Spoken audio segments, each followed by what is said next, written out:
Thank you, thank you. Well, good morning. Good morning. I think I heard a couple people from the online campus on that one too. Welcome, welcome, welcome. I'm Reverend Karen Lewis, and I am so grateful to be here with you today. Many of you know that I wasn't able to be here last week, and Reverend Karen Russo stepped in and delivered an amazing message. So let's just give it up for her.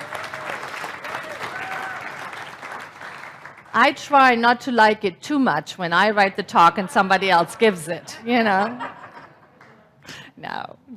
So I was so grateful, and I'm grateful to feel better and be all cleared, and I am grateful to be here connecting with all of you here in the sanctuary, with those of you who are coming via the live stream. Thank you, thank you.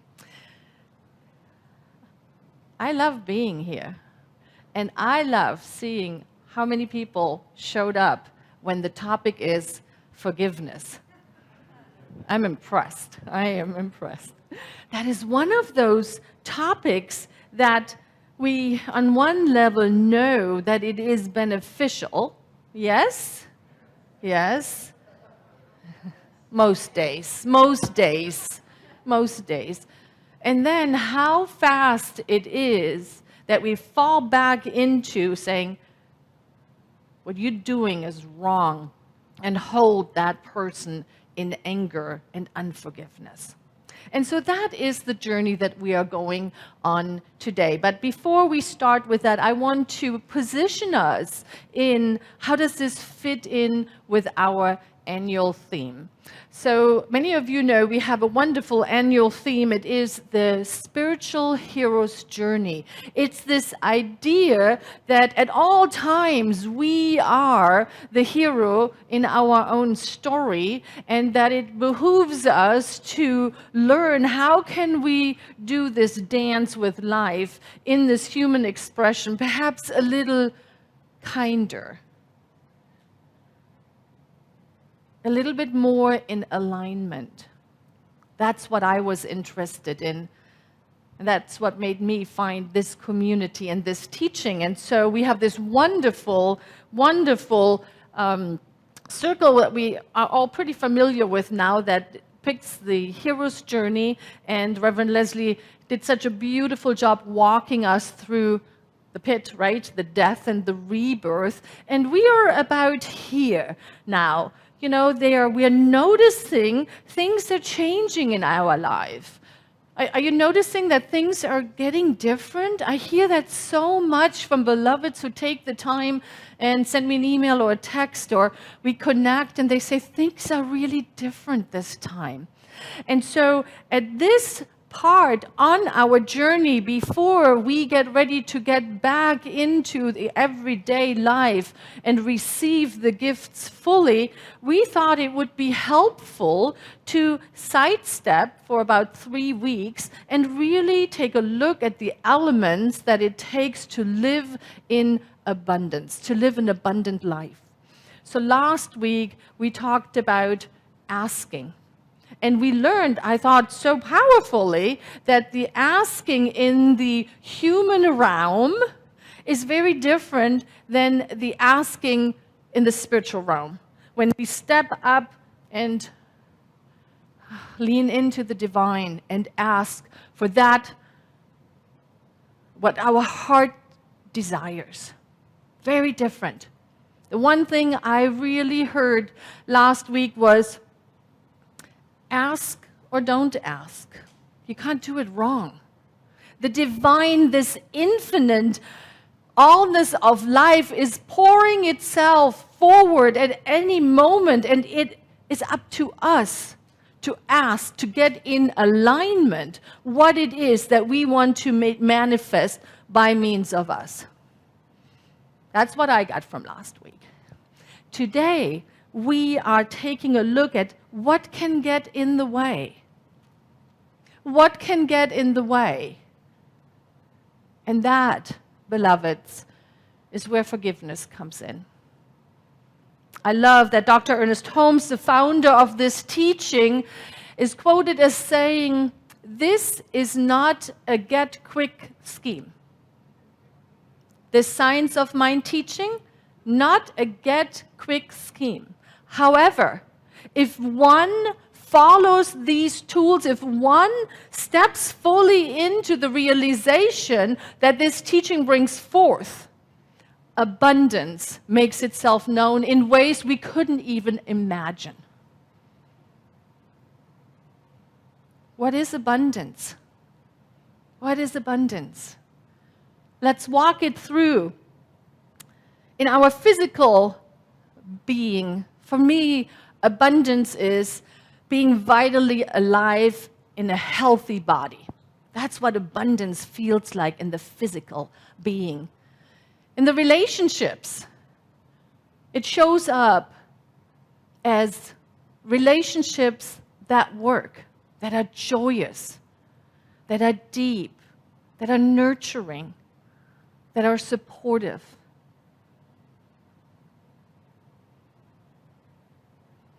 In our work, abundance for me shows up when I am so excited about how I share my gift that it doesn't even feel like work. That it feels like just a place where we come together and give our gifts. And in the financial realm, for me, it means all the money I could want, share, spend, save, give, and access to that. Being in alignment with that. You might want to spend some time to articulate for yourself, what does abundance mean in your life now? Where you find yourself on your own individual journey. What does abundance mean to you?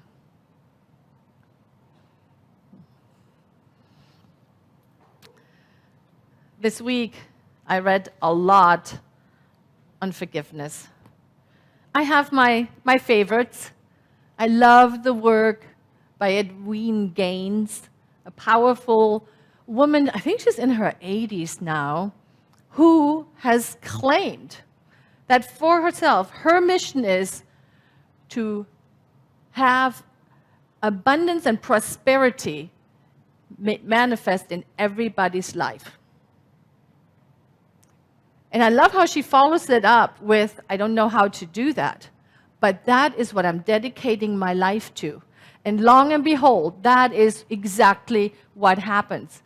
What happened, this beloved teacher started by having literally holes in her shoes and crackers and peanut butter for herself and her daughter to eat, to now living by any means an abundant life with a retreat center that she owns outright. Yeah. So that is one of my teachers. The other one is Desmond Tutu. Who's familiar with Desmond Tutu? Yes. Thank you. Thank you. He was so involved with the work after apartheid in South Africa to bring together those who have been wronged and those who did the wronging. Because what he understood and so beautifully walked out and was able to share with the world that at some point we have to make a decision to forgive. If we want to bring ourselves from the walls around our heart to being a container, a vessel for the divine to flow through each and every one of us freely, we have to make the decision to forgive. Do you believe that? Yes. Are you willing to do the work? Because here, beloveds, is the thing. Wherever we are on this continuum of having walls around our heart space because we got hurt, to being willing to open up and be vulnerable, we, each and every one of us, has to make the decision to forgive. There's no other way. We can't, change those conditions out there. We can't spend our energy focusing on who's doing what right, who's masking, who's not masking, who's doing this, who's doing that. It doesn't work that way. The only way to get to that piece of freedom is by making the choice and being willing to walk it out, even in the midst of deep pain. And let's take a breath. I don't want us to have the impression that this is a decision that should come lightly.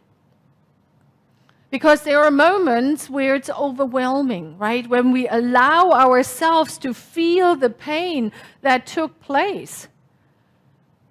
We better walk with the beloved who can hold us in those moments. I don't want to give the impression that when that happens, it's easy.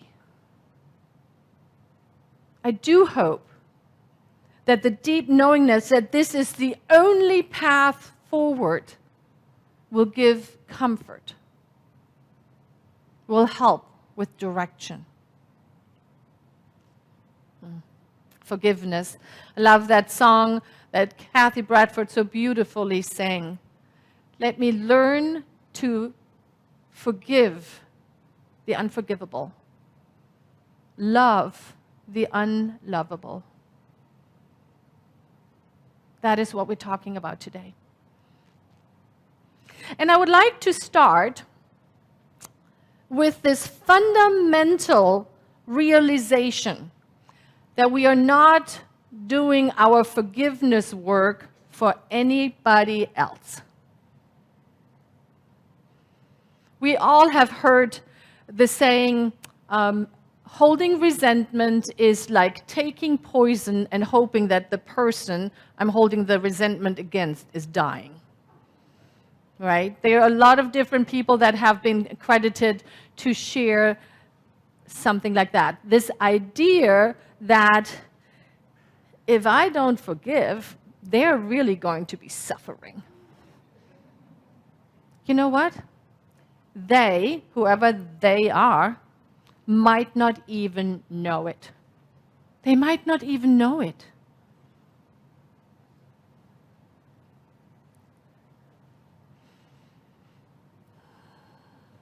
I have a couple quotes that illustrate this so beautifully. One is from Maya Angelou. Bitterness is like cancer. It eats upon the host. It doesn't do anything to the objects of its displeasure.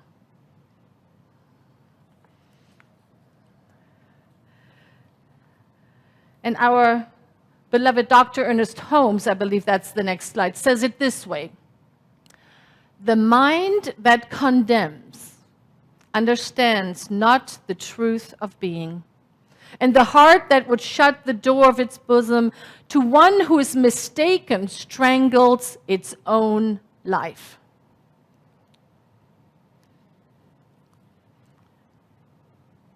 It has nothing to do with the other person. There's this Buddhist story that I love. A man has been hit by a rock, and he goes to his Buddhist teacher. And he said, I'm so angry at this man who threw the rock, and the rock hit me. And the teacher said, well, it was really the rock who hit you. Shouldn't you be angry at the rock? And the man said, no, because the man threw the rock. And the teacher said, well, following that logic, it wasn't so much the man who threw the rock, but the pain that caused him to pick up the rock and throw it at you. Could you be angry at that pain. And that leads to this realization that Desmond Tutu talks about, that is shared humanity. When we are stepping up to do our forgiveness work, it is so helpful to, one, articulate the pain that we are experiencing, a necessary step to go through. This is how I got hurt. And then two, to recognize our shared humanity. Our shared humanity. This idea that had I perhaps grown up in that environment, how this perpetrator grew up with, I can see how I could have maybe made those choices too. Ooh, let's take a breath on that. We are so high and mighty sometimes, are we not? I would never do that. Well, beloveds. Yeah. I leave it right there. Because you know what I'm talking about. You know that there are places in our lives that we are not proud of, how we reacted. What came out of my mouth at times, lots and lots of opportunity for self-forgiveness. And that is where it really starts. It starts by being willing to take a look at the mistakes that I have made, at the places where I have fallen short, of the ways how I have shown up and hurt another, and be so spiritually grounded that I can look at those and forgive myself. I can forgive myself. That is where all forgiveness work starts. And what happens when we forgive ourselves, we start taking away one block of the wall that we have built around our heart.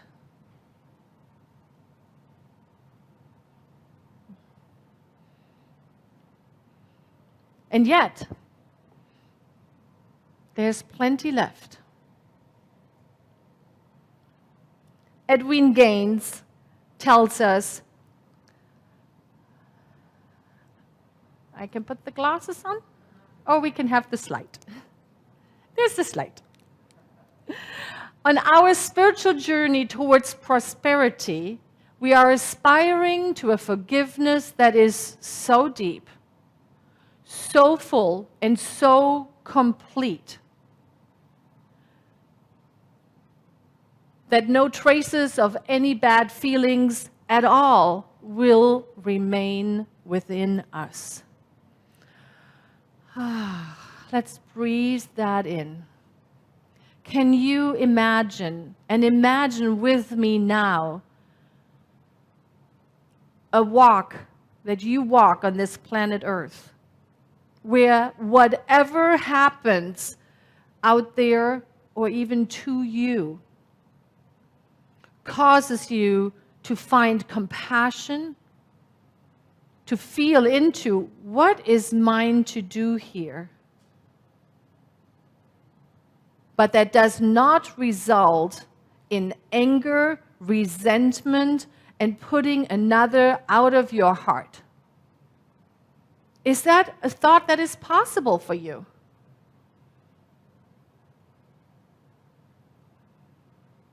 That anything that happens causes me to go deeper.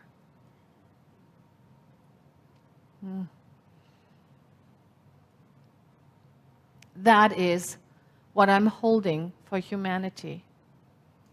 That we are able to find a way to heal one another through compassion and understanding, and not get sidetracked into anger and resentment and add to the problem.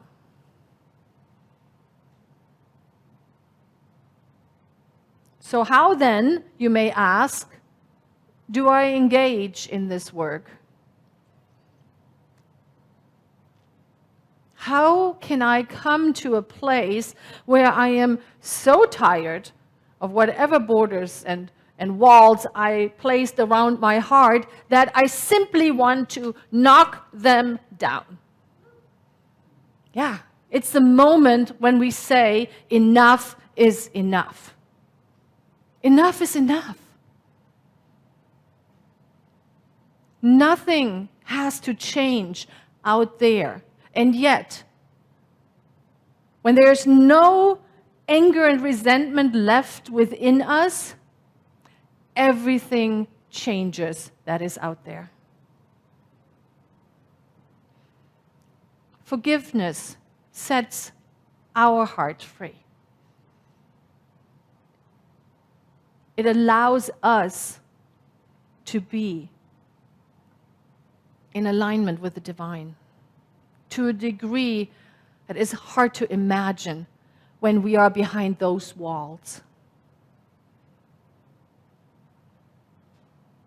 And yet forgiveness is not just a theoretical exercise. It is one that wants to be done. The work needs to be done. And we are here right now. What do you say about us doing the work right now? Yes? Yes. If you are here, and I invite you to close your eyes. If you're joining us on the online campus, if it's safe for you to close your eyes, please do so. If you're driving, please wait until you pull over. So we take a breath. Right here, right now, we recognize that right where I am, the divine is. That is the truth of myself. That is the truth of every being everywhere. And so we breathe into our heart space.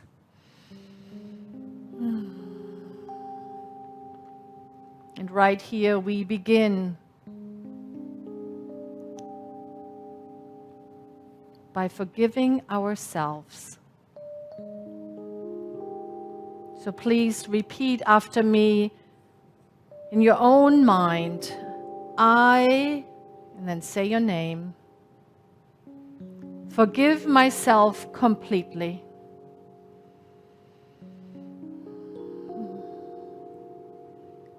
I give up all shame now.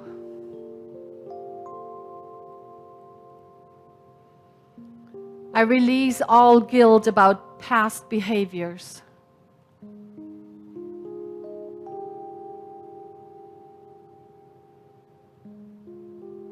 I love myself enough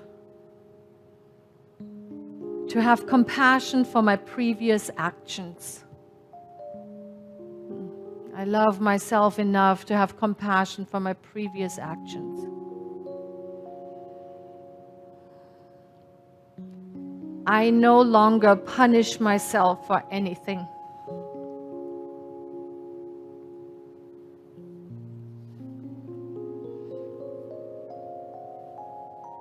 I am willing to let the past go.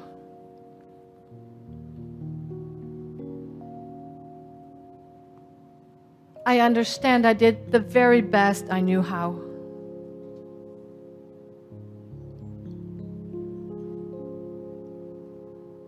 I realize that had I known better, I would have done better.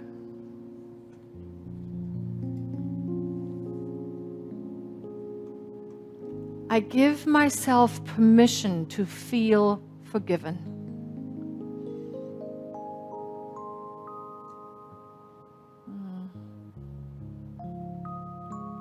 And so it is. Gently come back into this room.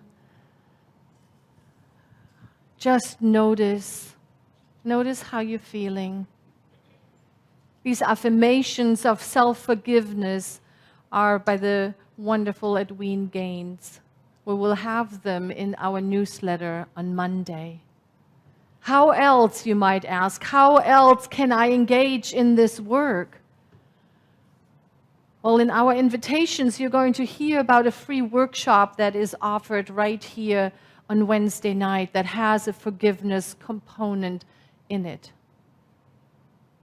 The classes in the fall will have a forgiveness component in it, because you know what? We can't walk this spiritual path without being willing to forgive first ourselves and then one another. There's no other way. And how do we know? How do we know if we finally can lay that burden down? Don Miguel Ruiz says it this way, that if somebody can touch that wound in you and you don't feel any pain, you know you have truly forgiven. And that, my beloveds, is what I wish and hope and work for all of us. That we come to a place where we are so willing to let the world and one another see us, that there truly is no more animosity and anger and resentment within us. I know we can do it. I know together we can do it. And I am so grateful you are on this journey with me. And so it is.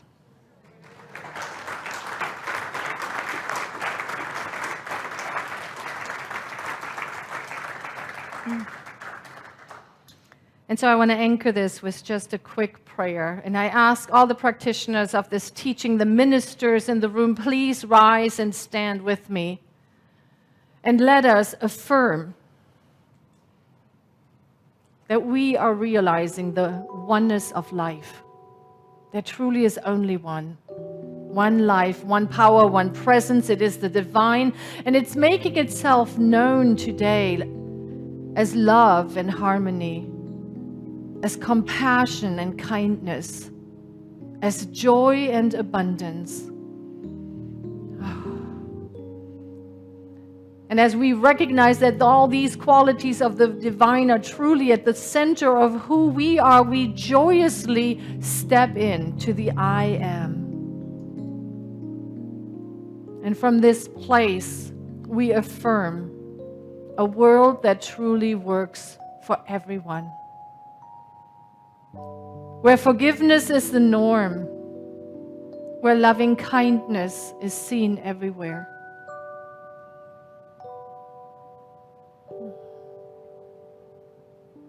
And we feel the gratitude bubbling up, the knowingness that this is possible now, and that I am willing to do my work. I am willing to be a stand for a world that works for everyone.